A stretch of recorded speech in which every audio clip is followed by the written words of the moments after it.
Hi hello welcome back to Asha's plants and flowers YouTube channel. ಇವತ್ತಿನ video ತುಂಬಾ informative ಆಗಿದೆ. ತುಂಬ ಜನರ ಕಮೆಂಟ್ಸ್ ಬರ್ತಾ ಇದೆ. ನಾವು ಎಲ್ಲ ಪ್ರಯತ್ನ ಮಾಡ್ತಾ ಇದ್ದೀವಿ, ಆದರೂ ಕೂಡ ನಮ್ಮ ಗಿಡದಲ್ಲಿ ನಿಮ್ಮ ರೀತಿ ಹೂಗಳು ಬರ್ತಾ ಇಲ್ಲ, ಚಿಗುರು ಬರ್ತಾ ಇಲ್ಲ, ಚಿಗುರು ಬಂದರೂ ಸರಿಯಾಗಿ ಅದು ಬೆಳೀತಾ ಇಲ್ಲ ಅಂತ. ಸೊ ಇವತ್ತು ನಾನು ತಿಳಿಸುವಂಥ ಟಿಪ್ಸನ್ನು ನೀವೇನಾದರೂ ಫಾಲೋ ಮಾಡಿದ್ರೆ ನಿಮಗೂ ಕೂಡ ಚೆನ್ನಾಗಿ ರಿಸಲ್ಟ್ ಸಿಗುತ್ತೆ. ಅದಕ್ಕೂ ಮುಂಚೆ ಚಾನಲ್ನ ಹೊಸದಾಗಿ ನೋಡ್ತಾ ಇದ್ದರೆ ದಯವಿಟ್ಟು ಸಬ್ಸ್ಕ್ರೈಬ್ ಮಾಡ್ಕೊಳ್ಳಿ. ಸಬ್ಸ್ಕ್ರೈಬ್ ಮಾಡಿರೋರು ನೋಡ್ತಾ ಇದ್ದರೆ ತುಂಬಾ ಥ್ಯಾಂಕ್ ಯು. ನೋಡಿ, ನಾನು ಈ ಕಟಿಂಗ್ನಿಂದ ಬೆಳೆಸಿರುವಂಥ ಬೋಗನ್ವಿಲಿಯಾ ಲಾಸ್ಟ್ ಟೈಮ್ ನಾನು ನಿಮಗೆ ಇದರಲ್ಲಿ ಮೊಗ್ಗಿರೋದನ್ನು ತೋರಿಸಿದ್ದೆ. ಇವಾಗ ನೋಡಿ, ಒಂದು ರೀತಿ ಬೊಕೆ ಥರ ಇದರಲ್ಲಿ ಫ್ಲವರ್ಸ್ ಬರ್ತಾ ಇದೆ. ಸೊ ನೆಕ್ಸ್ಟ್ ಬಂದು ವಿಡಿಯೋನ ಹೈಪ್ ಮಾಡೋದನ್ನು ಖಂಡಿತ ಮರಿಬೇಡಿ. ಈ ರೀತಿ ನೀವು ಹೈಪ್ ಮಾಡೋದ್ರಿಂದ ತುಂಬಾ ಗಾರ್ಡನಿಂಗ್ ಪ್ರೀತಿ ಇರೋರಿಗೆ ಈ ವಿಡಿಯೋನ ಯೂಟ್ಯೂಬ್ನವರು ಸಜೆಸ್ಟ್ ಮಾಡ್ತಾರೆ. ಸೊ ಬನ್ನಿ, ಹಾಗಿದ್ರೆ ಇವತ್ತಿನ ವಿಡಿಯೋ ಶುರು ಮಾಡೋಣ. ಮೊನ್ನೆ ಒಬ್ಬರು ಕಮೆಂಟ್ ಮಾಡಿದರು, ತುಳಸಿ ಗಿಡದ ಬಗ್ಗೆ ನಾನು ವಿಡಿಯೋ ಹಾಕಿದ್ನಲ್ಲ, ಆವಾಗ ನಾನು ಹೇಳಿರುವಂಥ ಫರ್ಟಿಲೈಸರನ್ನು ಯೂಸ್ ಮಾಡಿ ಚೆನ್ನಾಗಿ ನಿಮ್ಮ ತುಳಸಿ ಗಿಡ ಬೆಳೆಯುತ್ತೆ ಅಂತ. ಯಾವುದೇ ಒಂದು ಆರ್ಗ್ಯಾನಿಕ್ ಫರ್ಟಿಲೈಸರ್ ಏನಾಗುತ್ತೆ ಅಂತಂದರೆ, ನಾವು 1 ಸರಿ 2 ಸರಿ ಬಳಸಿದ್ರೆ ರಿಸಲ್ಟ್ ಬರಲ್ಲ. ಅದೇ ನೀವು ಕೆಮಿಕಲ್ ಫರ್ಟಿಲೈಸರನ್ನು ಹಾಕಿದ್ರೆ ತುಂಬ ಕ್ವಿಕ್ಕಾಗಿ ನಿಮಗೆ ರಿಸಲ್ಟ್ ಏನೋ ಸಿಗುತ್ತೆ, ಆದರೆ ಅದರಿಂದ ಸೈಡ್ ಎಫೆಕ್ಟ್ ಬೇಗ ಕಂಡು ಬರುತ್ತೆ. ರಿಸಲ್ಟ್ ಚೆನ್ನಾಗಿ ಸಿಗುತ್ತೆ, ಆದರೆ ಮಣ್ಣು ಹಾಳಾಗ್ತಾ ಹೋಗುತ್ತೆ. ಫರ್ಟಿಲಿಟಿ ಅಂದರೆ ಫಲವತ್ತತೆಯನ್ನು ಕಳ್ಕೊಳ್ಳುತ್ತೆ ಗಿಡದಲ್ಲಿ. ಅಷ್ಟು ಚೆನ್ನಾಗಿ ಮುಂದೆ ಒಂದು ಸರಿ ಅದು ನಿಮಗೆ ಹೂಗಳನ್ನು ಕೊಡ್ಬೋದು, ಮೊಗ್ಗುಗಳನ್ನು ಕೊಡ್ಬೋದು, ಆದರೆ ಬರ್ಬರ್ತಾ ಗಿಡ ಏನಾಗುತ್ತೆ ಅಂತಂದರೆ ಯಾವುದೇ ರೀತಿಯ ಚೆನ್ನಾಗಿ ಬೆಳವಣಿಗೆ ಆಗಲ್ಲ. ನಿಮಗೂ ಕೂಡ ಅದರಿಂದ ಸೈಡ್ ಎಫೆಕ್ಟ್ ಕೂಡ ಕಂಡು ಬರುತ್ತೆ. ಸೊ ಹಾಗಾಗಿ ಯಾವಾಗ ನೀವು ಮಣ್ಣಿನಲ್ಲಿ ಆರ್ಗ್ಯಾನಿಕ್ ಮ್ಯಾಟರ್ಸ್ ಅಂತಂದರೆ ಮನೆಯಲ್ಲಿ ಸಿಗುವಂಥ ವಸ್ತುಗಳಿಂದ ಫರ್ಟಿಲೈಸರ್ ಮಾಡ್ತಿರೋ ಅಷ್ಟು ನಿಮಗೆ ಒಳ್ಳೆಯದಾಗಿ ರಿಸಲ್ಟ್ ಕೂಡ ಸಿಗುತ್ತೆ. ಸೊ ಯಾವುದೇ ರೀತಿಯ ಡಿಸಪಾಯಿಂಟ್ಮೆಂಟ್ ಮಾಡ್ಕೊಳ್ಬೇಡಿ. ನೀವು ಹೇಳಿರುವಂಥ ಫರ್ಟಿಲೈಸರ್ ಯೂಸ್ ಮಾಡ್ತಾ ಇದ್ದೀವಿ, ಆದರೆ ಚೆನ್ನಾಗಿ ರಿಸಲ್ಟ್ ಬರ್ತಾ ಇಲ್ಲ ಅಂತ.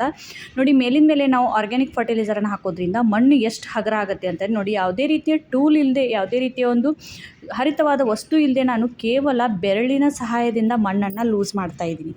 ನೀವು ಮಣ್ಣಿನಲ್ಲಿ ರೆಡಿಯಾಗುವಂಥ ಕಾಂಪೋಸ್ಟ್ ಆಗಿರ್ಬೋದು, ನೀವು ಆನ್ಲೈನ್ ತರಿಸ್ಕೊಂಡಿರುವಂಥ ಕಂಪೋಸ್ಟನ್ನು ಮಣ್ಣಿನಲ್ಲಿ ಮೇಲಿನ ಮೇಲೆ ಯೂಸ್ ಮಾಡೋದ್ರಿಂದ ಮಣ್ಣು ಕೂಡ ಹಗುರ ಆಗುತ್ತೆ. ನಾವು ಹಾಕುವಂಥ ಫರ್ಟಿಲೈಸರ್ ಬೇರಿಗೆ ತುಂಬ ಬೇಗ ತಲುಪುತ್ತೆ. ಇದರಿಂದ ನಮಗೆ ರಿಸಲ್ಟ್ ಕೂಡ ಚೆನ್ನಾಗಿ ನೋಡೋದಕ್ಕೆ ಸಿಗುತ್ತೆ. ನೋಡಿ, ದೇಸಿ ಆಗಿರ್ಬೋದು, ಹೈಬ್ರಿಡ್ ಆಗಿರ್ಬೋದು, ಎಲ್ಲ ದಾಸವಾಳ ಗಿಡದಲ್ಲೂ ತುಂಬ ಚೆನ್ನಾಗಿ ಇವಾಗ ಗ್ರೋತ್ ಆಗ್ತಾ ಇದೆ.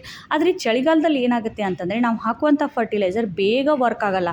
ಯಾಕಂತಂದರೆ ಚಳಿ ತುಂಬ ಇರೋದ್ರಿಂದ ತೇವಾಂಶ ಕಡಿಮೆಯಾಗಿ ಆರ್ದ್ರತೆ ಅಂತಂದರೆ ಶುಷ್ಕ ವಾತಾವರಣ ಇರೋದ್ರಿಂದ ಬೇರುಗಳಿಗೆ ತುಂಬ ಬೇಗ ಚಳಿ ಅಂತಂದರೆ ಕೋಲ್ಡ್ ಏನಾಗುತ್ತೆ ಬೇರಿನವರೆಗೂ ತಲುಪುತ್ತೆ. ಸೊ ಹಾಗಾಗಿ ನೀವೇನು ಮಾಡಬೇಕು, ಇವಾಗ ಮಲ್ಚಿಂಗ್ ಕೂಡ ಮಾಡ್ಬೋದು. ಬೇರುಗಳು ಬೆಚ್ಚಗಿರೋದ್ರಿಂದ ಎಷ್ಟು ಬೆಚ್ಚನೆಯ ಅನುಭವ ಇರುತ್ತೋ ಅಷ್ಟು ಗಿಡದಲ್ಲಿ ಗ್ರೋತ್ ಚೆನ್ನಾಗಾಗುತ್ತೆ, ಹಾಗೆ ಹೂಗಳು ಕೂಡ ತುಂಬ ಚೆನ್ನಾಗಿ ಬರುತ್ತೆ. ನೋಡಿ, ಈ ಸೇವಂತಿಗೆ ಗಿಡ ಲಾಸ್ಟ್ ವಿಡಿಯೋನಲ್ಲೂ ಕೂಡ ನಾನು ತೋರಿಸಿದ್ದೆ. ನೋಡಿ, ಇವತ್ತಿನ ಫರ್ಟಿಲೈಸರ್ ಬಂದು ನಾನಿಲ್ಲಿ ಒಂದು 4 ವಸ್ತುಗಳ ಬಗ್ಗೆ ತಿಳಿಸ್ಕೊಡ್ತಾ ಇದ್ದೀನಿ. ಮೊದಲನೇ ಒಂದು ಪಾತ್ರೆಯಲ್ಲಿ ನಾನು ಕಾಫಿ ಪೌಡ್ರ್, ಒಂದು 4 ಚಮಚದಷ್ಟು ಕಾಫಿ ಪೌಡ್ರನ್ನು ಬಾಯ್ಲ್ ಮಾಡಿ ಇಟ್ಕೊಂಡಿದ್ದೀನಿ.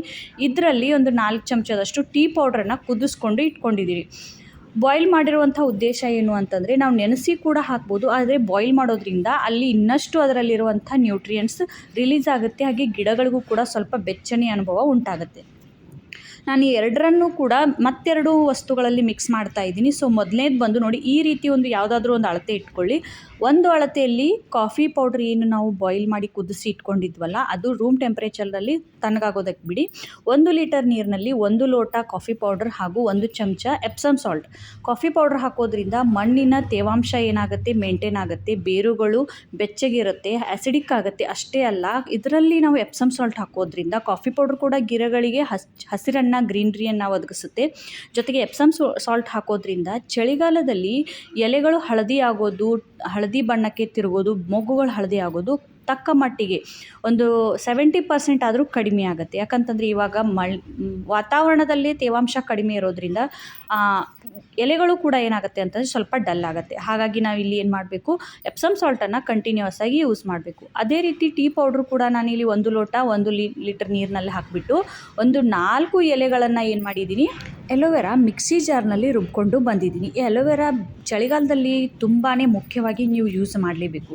ಗಿಡದ ಬೇರುಗಳು ಏನಾಗುತ್ತೆ ಇದರಿಂದ ಆ್ಯಕ್ಟಿವ್ ಆಗಿರುತ್ತೆ. ಇದರಲ್ಲಿ ರೂಟ್ ಹಾರ್ಮೋನ್ ಇದೆ, ಆ್ಯಂಟಿಬ್ಯಾಕ್ಟೀರಿಯಲ್, ಆ್ಯಂಟಿ ಫಂಗಲ್, ಇನ್ಫಾರ್ಮೇಟರಿ ಗುಣಗಳು ಇರೋದ್ರಿಂದ ಬೇರುಗಳು ಆ್ಯಕ್ಟಿವ್ ಆಗಿರುತ್ತೆ. ಬೇರೆ ಯಾವುದೇ ರೀತಿ ಫಂಗಸ್ ತಲುಪಲ್ಲ.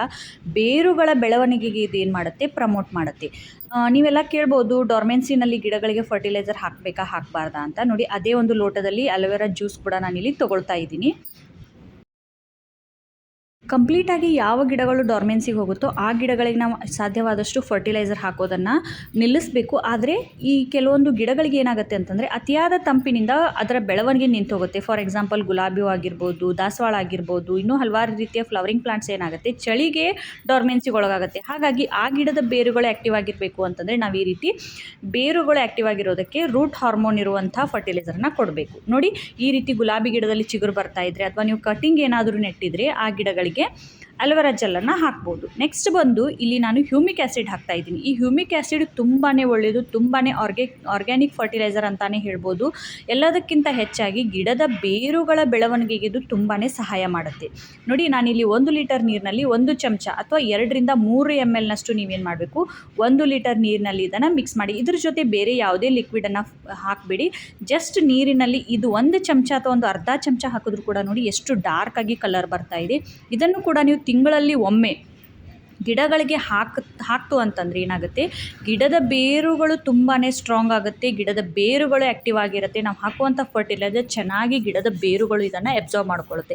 ಇದ್ರ ಬಗ್ಗೆ ಕಂಪ್ಲೀಟಾಗಿ ನನ್ನ ಚಾನಲ್ನಲ್ಲಿ ಒಂದು ವಿಡಿಯೋ ಇದೆ. ನೀವು ಬೇಕಿದ್ದರೆ ಅದರ ಬಗ್ಗೆ ನಾಲೆಜ್ ಬೇಕು ಅನ್ನೋರು ನೀವು ಆ ಚಾನಲನ್ನು ನೋಡಿ, ಚಾನಲ್ನಲ್ಲಿ ಹೋಗಿ ಆ ವಿಡಿಯೋನ ನೋಡ್ಬೋದು. ಆ ನಂತರ ನೀವು ಕೇಳ್ಬೋದು ಸೆಪ್ರೇಟಾಗಿ ಫರ್ಟಿಲೈಸರ್ ಹಾಕಬೇಕಾ ಅಥವಾ ಇದೆಲ್ಲನೂ ಕೂಡಿ ನಾವು ಮಿಕ್ಸ್ ಮಾಡಿ ಹಾಕ್ಬೋದು ಅಂತ. ಸೊ ಅದಕ್ಕೂ ಕೂಡ ಸೊಲ್ಯೂಷನ್ ಏನು ಅಂತಂದರೆ 1 ಲೋಟ ಕಾಫಿ, 1 ಲೋಟ ಟೀ ಪೌಡರ್ ಹಾಗೂ 1 ಲೋಟ ಅಲೋವೆರಾ ನೀರನ್ನು ಏನು ಮಾಡಿ ಅದರಲ್ಲಿ 1 ಚಮಚ ಎಪ್ಸಮ್ ಸಾಲ್ಟನ್ನು ಹಾಕಿ 2 ಲೀಟರ್ ನೀರಿನಲ್ಲಿ ನೀವು ಇದನ್ನು ಮಿಕ್ಸ್ ಮಾಡಿ ಗಿಡಗಳಿಗೆ ಹಾಕ್ಬೋದು. ಅಥವಾ ಈ 4 ವಸ್ತುಗಳನ್ನು ಚೆನ್ನಾಗಿ ಮಿಕ್ಸ್ ಮಾಡಿ ಗಿಡದ ಎಲೆಗಳ ಮೇಲೆ ಫಾಲಿಯರ್ ಸ್ಪ್ರೇ ಕೂಡ ಮಾಡ್ಬೋದು. ಇದರಿಂದ ಗಿಡದ ಎಲೆಗಳು ಡಲ್ ಆಗ್ತಾ ಇದ್ರೆ, ಗಿಡದ ಎಲೆಗಳಲ್ಲಿ ಚೆನ್ನಾಗಿ ಕಲರ್ ಇಲ್ಲ, ಲಶ್ ಗ್ರೀನ್ ಆಗಿ ಕಾಣ್ತಾ ಇಲ್ಲ, ಧೂಳು ಬಿದ್ದು ಅದರ ಫೋಟೋಸಿಂಥಸಿಸ್ ಕ್ರಿಯೆ ಆಗ್ತಾ ಇಲ್ಲ ಅಂತಂದರೆ ಗಿಡದ ಬೆಳವಣಿಗೆ ಕೂಡ ಆಗಲ್ಲ. ಹಾಗಾಗಿ ಈ ಒಂದು 4 ವಸ್ತುಗಳನ್ನು ಚೆನ್ನಾಗಿ ಮಿಕ್ಸ್ ಮಾಡಿ ನೀವು ಗಿಡದ ಎಲೆಗಳ ಮೇಲೆ, ಕಾಂಡದ ಮೇಲೆ, ಮೊಗ್ಗಿನ ಮೇಲೆ ಸ್ಪ್ರೇ ಮಾಡೋದ್ರಿಂದ, ಅಲೋವೆರಾ ಇರೋದ್ರಿಂದ ಗಿಡದ ಎಲೆಗಳ ಮೇಲ್ಪದರ ಅಥವಾ ಟಿಶ್ಯೂ ಏನಂತಾರ ಅದು ಓಪನ್ ಆಗುತ್ತೆ, ಅಲ್ಲಿ ಆಹಾರ ಸಂಗ್ರಹಣೆ ಚೆನ್ನಾಗಾಗುತ್ತೆ. ಇದರಿಂದ ಗಿಡದ ಓವರಾಲ್ ಗ್ರೋತ್, ಸಂಪೂರ್ಣ ಬೆಳವಣಿಗೆ ಚೆನ್ನಾಗಾಗುತ್ತೆ. ಆಮೇಲೆ ಕಾಫಿ ಪೌಡರ್ ಮತ್ತು Epsom salt, aloe vera gel, tea powder ಇದೆಲ್ಲವನ್ನು ಮೊಗ್ಗಿನ ಮೇಲೆ ಸ್ಪ್ರೇ ಮಾಡೋದ್ರಿಂದ ಮೊಗ್ಗುಗಳು ಕೂಡ ಸಂಪೂರ್ಣವಾಗಿ ಅರಳೋದಕ್ಕೆ ಹೆಲ್ಪ್ ಆಗುತ್ತೆ. ಯಾಕಂತಂದರೆ ಇವಾಗ ಚಳಿ ಇರೋದ್ರಿಂದ ಮೊಗ್ಗುಗಳು ಹೂವು ಆಗೋದಕ್ಕೂ ಕೂಡ ತುಂಬಾ ಲೇಟ್ ಆಗುತ್ತೆ. ಹಾಗಾಗಿ ಈ ಟೀ ಪೌಡರ್ ಮತ್ತು ಕಾಫಿ ಪೌಡರ್ ಮೊಗ್ಗುಗಳಿಗೂ ಕೂಡ ಒಂದು ಬೆಚ್ಚನೆ ಅನುಭವವನ್ನು ಕೊಡೋದ್ರಿಂದ ಗಿಡದ ಒಂದು ಸಂಪೂರ್ಣ ಬೆಳವಣಿಗೆಯ ಜೊತೆ ಮೊಗ್ಗುಗಳು ಕಂಪ್ಲೀಟ್ ಆಗಿ ಓಪನ್ ಆಗೋದಕ್ಕೂ ಕೂಡ ಈ ಒಂದು ಫರ್ಟಿಲೈಸರ್ ಏನು ಮಾಡುತ್ತೆ, ಹೆಲ್ಪ್ ಮಾಡುತ್ತೆ. ಸೊ ಈ ವಿಡಿಯೋನ ಇಲ್ಲಿಗೆ ಮುಗಿಸ್ತಾ ನೆಕ್ಸ್ಟ್ ವಿಡಿಯೋದಲ್ಲಿ ಇನ್ನೊಂದು ಇನ್ಫಾರ್ಮೇಟಿವ್ ವಿಡಿಯೋ ಜೊತೆಗೆ ಭೇಟಿಯಾಗೋಣ ಅಂತ ಹೇಳ್ತಾ thanks for watching. Bye. Happy gardening. ಜೊತೆಗೆ ಏನಾದರೂ ಕ್ವೆರೀಸ್ ಇದ್ದರೆ, ಡೌಟ್ಸ್ ಇದ್ದರೆ ಖಂಡಿತ ಕೇಳಿ, ನಾನು ಆನ್ಸರ್ ಮಾಡ್ತೀನಿ. ಸಾಧ್ಯವಾದಷ್ಟು ಆರ್ಗ್ಯಾನಿಕ್ ಗಾರ್ಡನಿಂಗ್ ಮಾಡಿ ಅಂತ ಹೇಳ್ತಾ bye. Take care. Happy gardening.